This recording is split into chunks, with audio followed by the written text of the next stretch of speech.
of lesson plans, I try to start with what's going to be the most practical in terms of materials that all families going to have access to. Some of the things that come to mind when I think about practicality is pens, paper, marker, paint in some cases, crayons.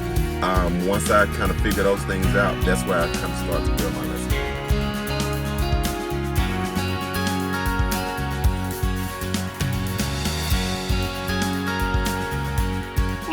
For his buzz on his lip, feel those dots spaced out. It's not really high value, but it's some right there.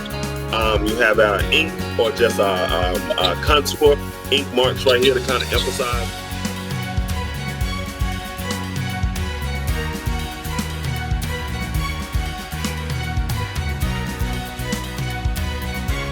Because I thought that one, it would be a good place to put something that that was a little bit more like visually sophisticated and in an area that's kind of like drab of color. And once you get done with this, please take a picture and post it into Mr. Jones' art classroom. So here's our contact.